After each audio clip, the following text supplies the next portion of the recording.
नमस्कार। स्वागत है आज के इस विश्लेषण में। आज हम एक ऐसी जबरदस्त फाइनेंशियल स्ट्रैटेजी पर चर्चा करने वाले हैं जो खास तौर पर सीनियर सिटीजन्स के लिए डिजाइन की गई है। देखिए, एक फाइनेंशियल एडवाइजर होने के नाते मेरा हमेशा से ये मानना रहा है कि अपनी हार्ड अर्न्ड कैपिटल को सुरक्षित रखना तो जरूरी है ही, लेकिन उस पर लगने वाले टैक्स को स्मार्टली मैनेज करना उससे भी ज्यादा जरूरी है। तो आज हमारा फोकस इसी बात पर रहेगा कि कैसे हम रिटायरमेंट पोर्टफोलियो पर आने वाले रिटर्न्स को मैक्सिमाइज कर सकते हैं, और वो भी बिना एक पैसे का एक्स्ट्रा रिस्क लिए। तो चलिए शुरू करते हैं।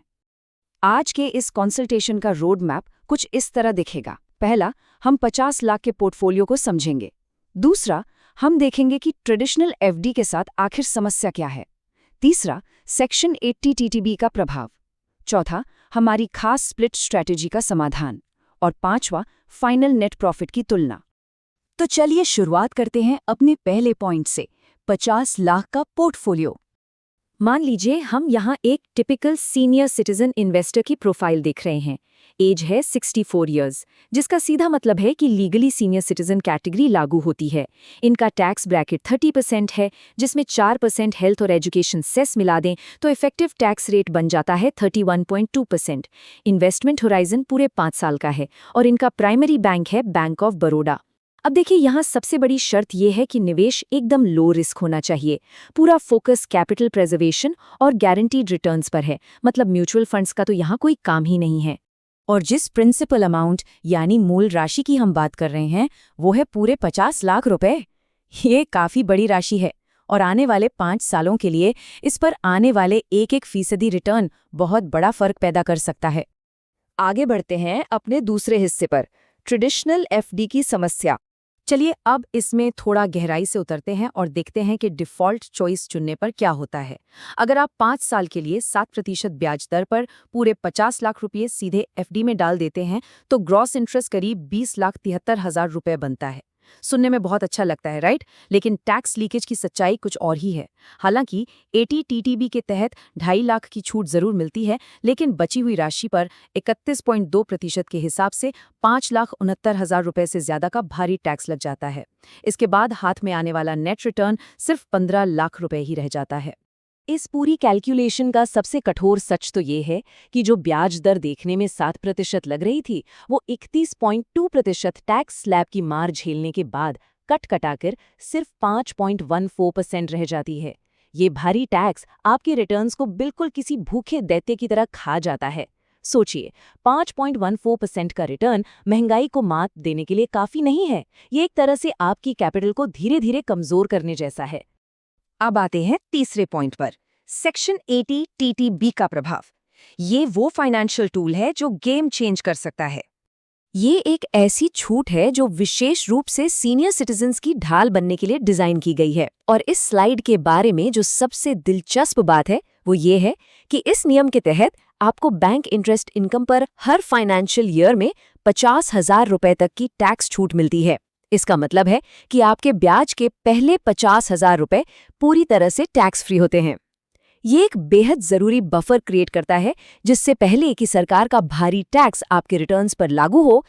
आइए देखते हैं कि ये स्टेपिंग स्टोन मैथ आखिर कैसे काम करता है। स्टेप 1, हम 5 साल के कुल ग्रॉस इंटरेस्ट को कैलकुलेट करते हैं।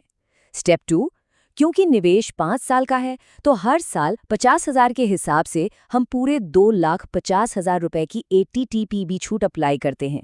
और स्टेप 3, सबसे मजेदार बात, इस 2.5 लाख रुपए को ग्रॉस इंटरेस्ट में से घटाने के बाद जो राशि बचती है, सिर्फ और सिर्फ उसी पर टैक्स लगाया जाता है।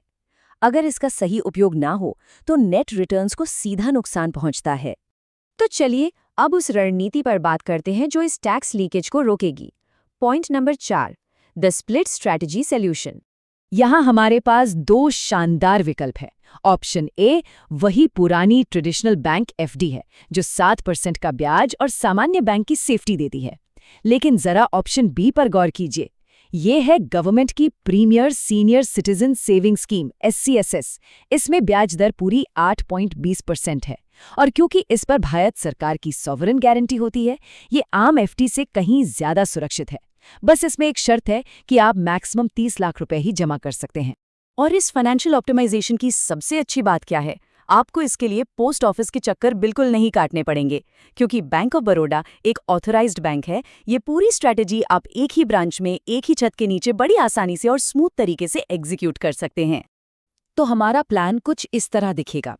हम सबसे पहले SCSS की पूरी लीगल लिमिट यानी 30 लाख रुपए वहां डालेंगे, जहां हमें 8.2% का धमाकेदार रिटर्न मिलेगा। फिर बचे हुए 20 लाख रुपए हम बैंक ऑफ बड़ौदा की रेगुलर सीनियर सिटीजन FD में 7.5% ब्याज दर पर निवेश कर देंगे। इस तरह अपनी पूंजी को स्प्लिट करके हमने सुरक्षा भी बढ़ा ली और रिटर्न भी मैक्सिमाइज कर लिया।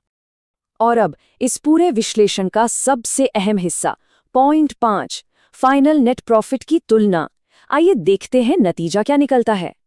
जब हम इस ऑप्टिमाइज स्ट्रैटेजी की मैथ को एक साथ रखते हैं तो दोनों स्कीम्स मिलाकर 1 साल का टोटल ग्रॉस इंटरेस्ट 3,91,000 रुपए बनता है। यहाँ अपना सेक्शन 80TTB फिर से जादू दिखाता है। हर साल हम इसमें से 50,000 की छूट निकाल लेते हैं, जिससे टैक्सेबल इंटरेस्ट घटकर 3,41,000 हो जाता है। इस बची हुई राशि पर 31.2% टैक्स देने के बाद भी आपके पास हर साल 2,84,608 रुपए की शुद्ध टेक होम आय बचती है। ये है इस छूट का असली फायदा। और इसका कंबाइंड असर देखिए, पूरे पोर्टफोलियो की इफेक्टिव पोस्ट टैक्स यील्ड अब बढ़कर 5.69% हो गई है। याद है ना, ट्रेडिशनल FD में हमारी नेट यील्ड गिरकर 5.14% पर आ गई थी।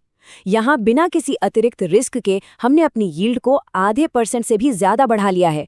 ये सच में कमाल का इंप्रूवमेंट है।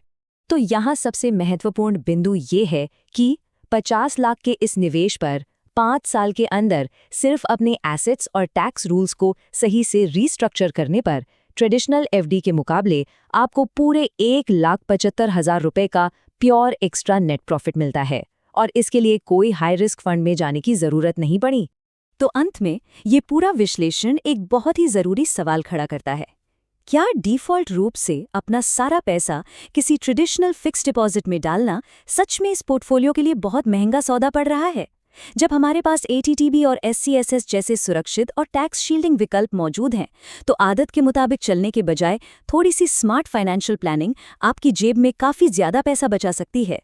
इस पर ज़रूर विचार कीजिएगा। आज की इस चर्चा में हमारे साथ जुड़े रहने के लिए बहुत बहुत शुक्रिया।